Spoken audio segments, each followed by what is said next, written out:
जैन मित्रों, मैं महाराज कुमार गुप्ता आज आपके समक्ष ओनली फॉर ए स्टेट का जो म्यूजिक का एग्जाम है 10 तारीख को, उसी का सिलेबस से संबंधित आपके समक्ष आज हम प्रश्न लेकर के आए हैं। आज का टॉपिक है ताली और ताल और खाली।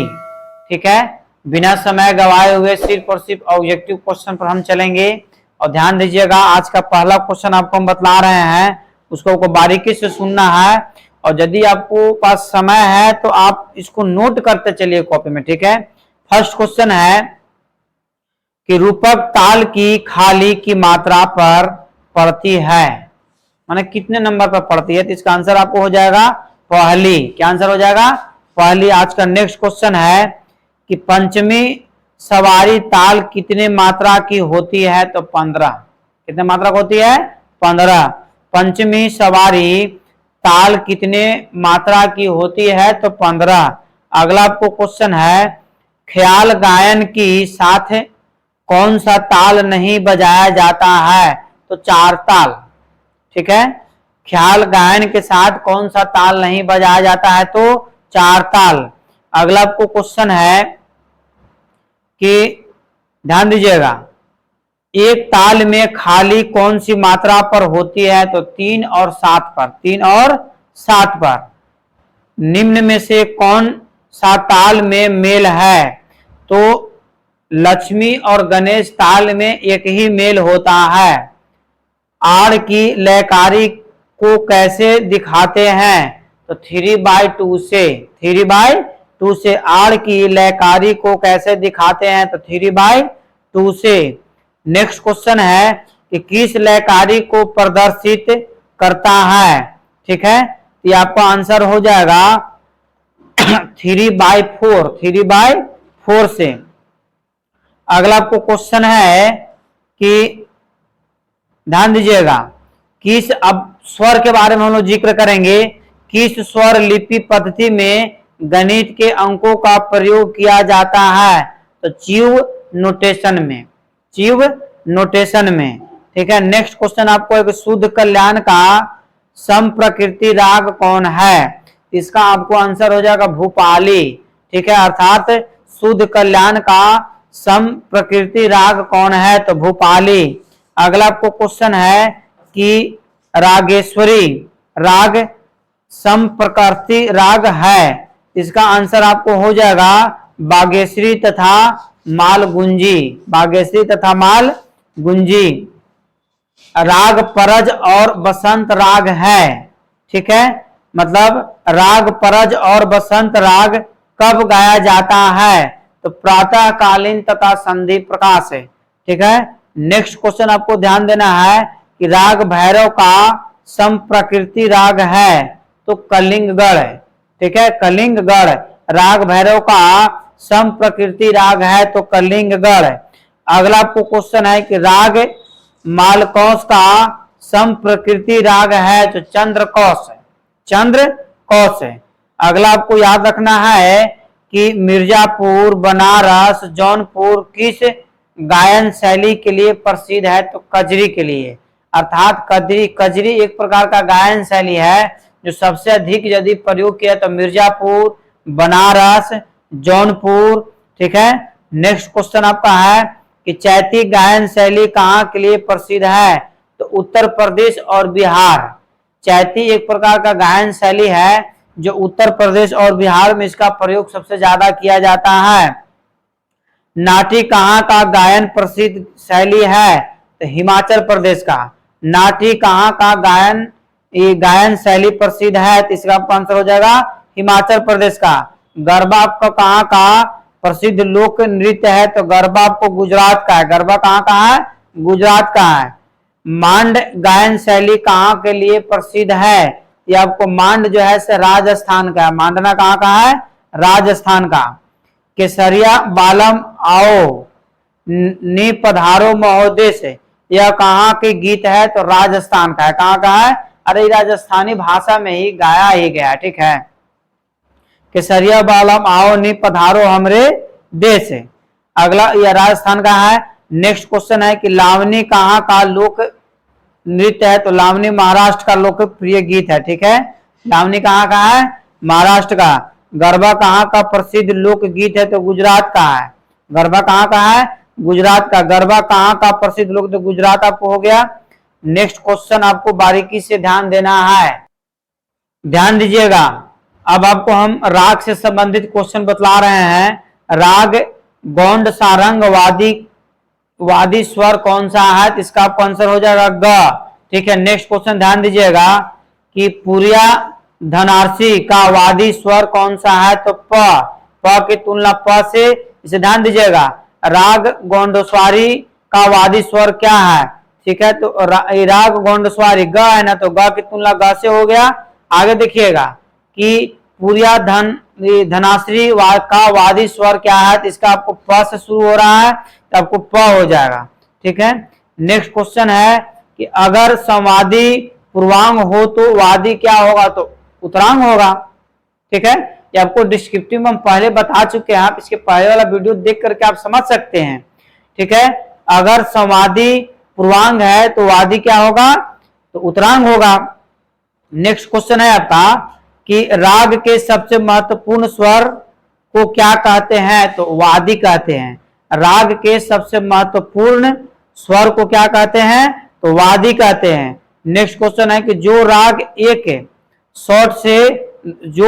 एक थॉट से दूसरे थॉट में प्रवेश करता है उसे क्या कहते हैं? उसे परमेल कहते हैं। क्या कहते हैं? परमेल प्रवेशक कहते हैं। ध्यान दीजिएगा, निम्न में से कौन सा एक एरमोल प्रवेशक राग है? तो जय जवंती। नेक्स्ट क्वेश्चन है कि निम्न में से आश्रय राग कौन सा है? तो मारवा। ठीक है, निम्न में से आश्रय राग कौन सा है? तो मारवा। अगला आपको क्वेश्चन है कि इनमें से संधि प्रकाश राग कौन सा है?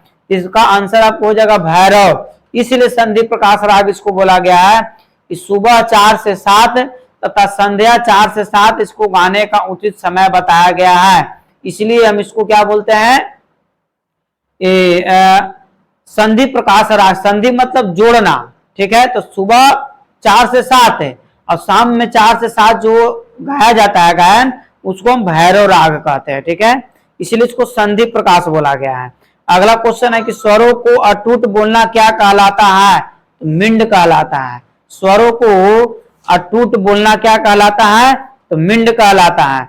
ठीक है, और किसी भी प्रकार के ध्वनि जो हम बोलते हैं उसको हम श्रुति बोलते हैं। क्या बोलते हैं? श्रुति बोलते हैं। ध्यान दीजिएगा। अगला को क्वेश्चन है कि स्वरों को अल्प छूकर मुख्य स्वर में रुकना क्या कहलाता है? तो कण कहलाता है। क्या कहलाता है? कण कहलाता है। नेक्स्ट क्वेश्चन आपको याद रखना है कि यदि पूछ देगा कि नाद कितने हैं? तो नाद आपको 2 हैं। ठीक है, भारतीय संगीत में संगीत के कितने प्रकार है? तो 2 प्रकार हैं।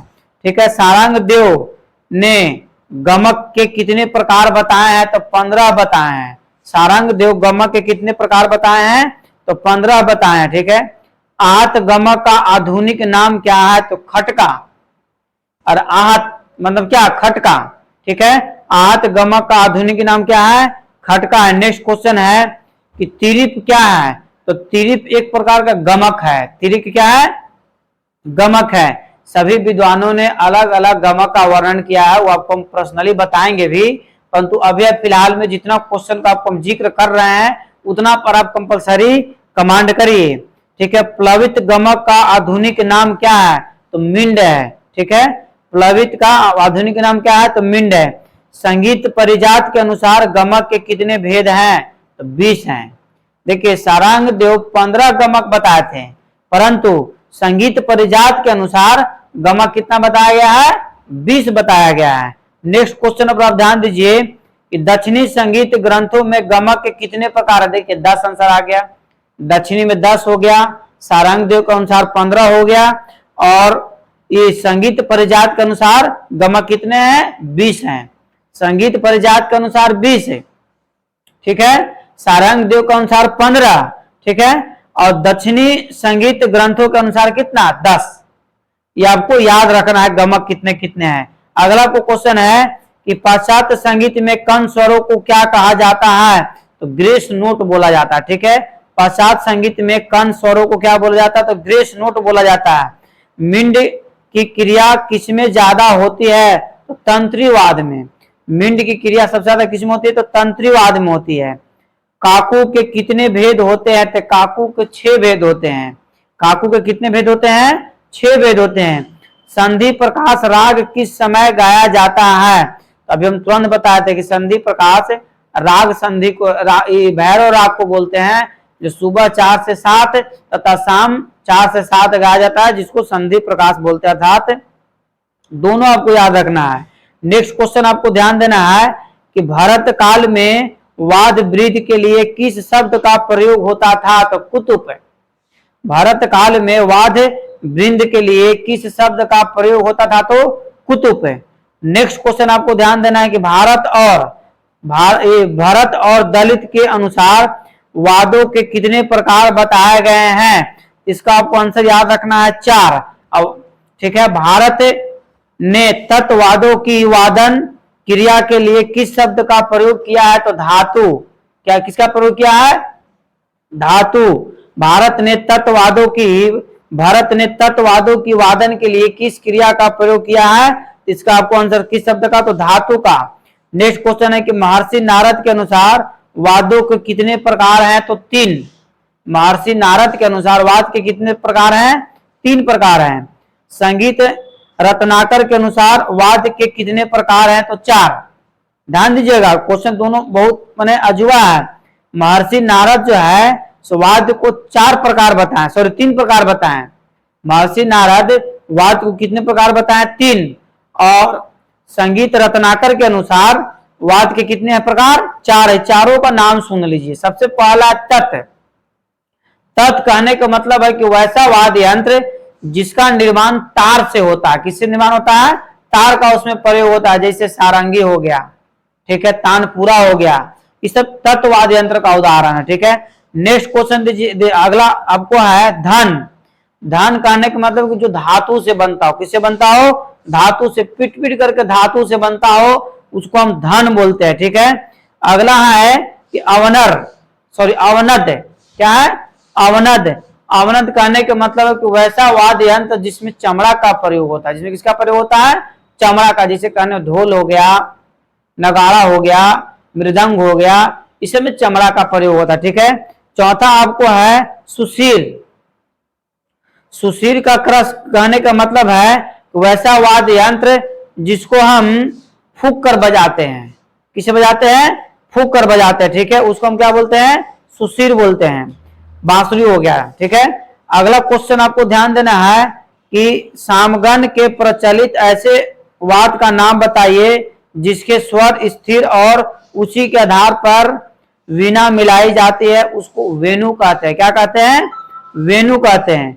नेक्स्ट क्वेश्चन आपको ध्यान देना है कि तानसेन द्वारा रचित ध्रुपदों में कितने प्रकार के वादों का उल्लेख किया गया है? तो 4 प्रकार का। तानसेन जो ध्रुपद का निर्माण कर रहा था या उसके बारे में वर्णन कर रहा था, उस समय कितने वादों को वर्णन किया था? 4 का। अगला आपको क्वेश्चन है कि तानसेन किस घराने से संबंध रखते थे? तो अकबर। ठीक है, अकबर के दरबार में रहते थे। तानसेन का बचपन का नाम था तन्ना मिश्र तथा तानसेन का जो कुल खानदान था उनको बोला जाता था सैनी। क्या बोला जाता था? सैनी बोला जाता था। विचित्र वीणा को अन्य किस नाम से जाना जाता है? तो बट्टा वीणा। विचित्र वीणा को और किस वीणा के नाम से जानते हैं? बट्टा वीणा के नाम से जानते हैं। अगर आपको क्वेश्चन है कि विचित्र वीणा वादन के लिए निम्न में से किसकी आवश्यकता होती है? तो बट्टा और मिश्राज का। ठीक है, बट्टा और मिश्राज का। ठीक है, अर्थात विचित्र वीणा के लिए किसकी आवश्यकता कंपलसरी है? तो बट्टा और मिश्राज का। जल तरंग एक प्रकार का वाद्य यंत्र है जिसके वाद्य यंत्र को बनाने के लिए चीनी मिट्टी का प्रयोग किया जाता है। किसका प्रयोग किया जाता है? चीनी मिट्टी का। विचित्र वीणा में मुख्य तारों की संख्या कितनी है? तो 6। अभी आपको वीणा के बारे में जिक्र करें, विचित्र वीणा में तारों की संख्या कितनी है? तो 6। कच्छ वीणा में कितने तार होते हैं? तो 2। विचित्र वीणा में 4। विचित्र, देखिए ध्यान दीजिएगा, विचित्र में आपको 3 वर्ड एक बढ़ा दीजिए तो 4 तार है। ठीक है, और कच्छपी वीणा में कितने तार हैं? तो 2 तार है। कच्छपी वीणा में कितने तार है बच्चों? 2 तार हैं। अल्पानी वीणा में कितने तार हैं? तो 3 तार है। अल्पानी में कितने तार हैं? 3 तार हैं। अगला आपको याद रखना है कि एक तंत्री बीना को अन्य किस नाम से जाना जाता है, तो घोंसा। अल्पतंत्री बीना को किस नाम से जानते हैं, तो घोंसा के नाम से जानते हैं। नेक्स्ट क्वेश्चन आपको ध्यान देना है कि नकुली बीना में कितने तार होते हैं। नकुली बीना में कितने तार होते हैं, तो 2 तार होते हैं। ठीक है, नकुली बीना में भी 2 तार है और आपको अल्पानी बीना में 3 तार है और कछापी बीना में भी 2 तार हैं। अगला को याद रखना है कि निम्न में से किस वाद्य को गज से बजाया जाता है, तो हम अभी बताया तो इस राज को, इसको सारंगी भी बोलते हैं। क्या बोलते हैं, सारंगी भी। इसके पहले वीडियो में हम बता चुके हैं। नारद द्वारा प्रयोग की गई बीना को किस नाम से जाना जाता था। बहुत ही महत्वपूर्ण प्रश्न है, यह कई बार एग्जाम में पूछा जा चुका है कि जो नारद भगवान जो बीना लेकर के घूमते रहते हैं नारायण नारायण करते हुए, उनके बीना का नाम है महती बीना। अर्थात आज ऐसे भी क्वेश्चन आपसे पूछ सकता है कि महती बीना का प्रयोग कौन करता था, तो नारद भगवान। ठीक है, अगला को क्वेश्चन है सितार, अलाप, जोड़ तथा झाला चंदन को के पश्चात कौन सी गीत बजाई जाती है, तो मसीद खाने गीत। मसीद खाने गीत। ब्रह्मा बीना में तारों की संख्या कितनी है, तो 6 है। ब्रह्मा बीना, जो ब्रह्मा भगवान के पास जो बीना रहता है उसमें कितने तार हैं, 6 तार हैं। चल थाट के सितार में पर्दों की संख्या कितनी है, तो 16 से 19 है। चल थाट के सितार में पर्दों की संख्या कितनी है, 19 है। अचल सितार में कितने पर्दे होती हैं, तो 19 होती है। ठीक है, अचल कहने के मतलब है एक वैसा स्वर जो अपने जगह पर अडिग रहा, तो अचल स्वर सिर्फ 2 ही है, म और सा, ये कभी चेंज नहीं होता है। सितार में चिंकारी का तार कहाँ मिलता है, तो तार षड्ज पर। तार षड्ज पर। सितार में बाज का तार किस स्वर में मिलाया जाता है, तो महेंद्र पंचम पर। ठीक है, सितार में बाज का तार किस स्वर पर मिलाया जाता है, महेंद्र पंचम पर। रुद्र बीना पर बजाने वाले रचनाएं किस गायन विद्या पर आधारित है, तो ध्रुपद। रुद्र बीना पर बजाए जाने वाले रचनाएं किस गायन विद्या पर आधारित है, तो ध्रुपद पर। वायलिन में कितने तार होते हैं, तो वायलिन में आपको 4 तार होते हैं। कितने होते हैं, 4 तार होते हैं। तानपुरा में भी 4 ही तार होता है। ठीक है, आपको याद रखना है। दिलरुबा में मुख्यतः तारों की संख्या कितनी होती है, तो 4। देखिए, वायलिन में भी 4, तानपुरा में भी 4 और दिलरुबा में भी 4, इस सभी में 4-4 तार होते हैं। ठीक है, तानपुरा के दोनों षड्ज के तार किसके सप्तक से मिलाया जाता है, ये आपको हो जाएगा आंसर मध्य। क्या आंसर हो जाएगा, मध्य। तानपुरा के दोनों षड्ज के तार किसके सप्तक में मिलाया जाता है, तो मध्य में। अगला आपको क्वेश्चन है कि हुडका किस श्रेणी का वाद्य है, तो इसका आंसर हो जाएगा अवनद है। क्या हो जाएगा, अवनद। अवनद जो है तो चमड़ा का बना होता है। किसका बना होता है, चमड़ा का। रावण हथावाद किस श्रेणी में आता है, ठीक है, तो तत् में आता है। किस में आता है, रावण हथावाद यंत्र किस श्रेणी में आता है, तो तत् में आता है। अगला आपको क्वेश्चन है कि ताल की कितने जातियां बताई गई है, तो 5 बताया गया। ताल की कितने जातियां बताया गया है, 5 बताया गया है। ताल के कितने प्रकार है, तो ताल आपको 10 हैं। ताल कितने हैं, 10 है। ये 100% आपको याद रखना है। ताल गति के लिए कितने ग्रह बताए गए हैं, तो 4 बताए गए हैं। ताल गति के लिए कितने ग्रह बताए गए हैं, तो 4 बताए गए हैं। परन क्रिया की किस विद्या से संबंधित है, तो तबला से। परन क्रिया किस विद्या से संबंधित है, तो तबला से। अगला आपको क्वेश्चन है कि तबले पर दोनों हाथों से बजने वाले वर्ण को क्या कहते हैं, तो धी बोलते हैं। क्या बोलते हैं, तबला पर दोनों हाथों से बजाने वाले वर्ण को क्या बोलते हैं, धी बोलते हैं। वर्ण 4 होते हैं। तबले की पुड़ी में चमड़े की कितनी परत होती है, तो 3 परत होती है। तबले की पुड़ी में चमड़े की कितनी परत होती है, तो 3 पुड़ी होती है। तबले की स्याही कितने चीजों से तैयार की जाती है। तबला जो होता है बजाते बजाते घिस जाता है, तो उस पर रगड़ने के लिए ऊपर से एक स्याही तैयार किया जाता है जो ब्लैक कलर में आता है। वो क्या क्या से बनता है, ध्यान दीजिए। लौह चूर्ण रहता है, कोयला रहता है, पक्का चावल रहता है, ठीक है। ये सब मिल करके उस पर रगड़ने के लिए क्रीम टाइप का बनाया जाता है, ठीक है। आगे ध्यान दीजिएगा, तबले की पूड़ी बनाने के लिए किस जानवर की खाल प्रयोग की जाती है? तो बकरी की खाल। किसका? तबले की जो पूड़ी अर्थात जो तबला का जो ऊपर से जो गोले गोले ढका हुआ रहता है, बजाया जाता है ऐसे ऐसे, ठीक है, वो किसकी चमड़ी रहती है? तो बकरी की छाल रहती है, ठीक है। बकरी की छाल गुंजन ज्यादा करता है।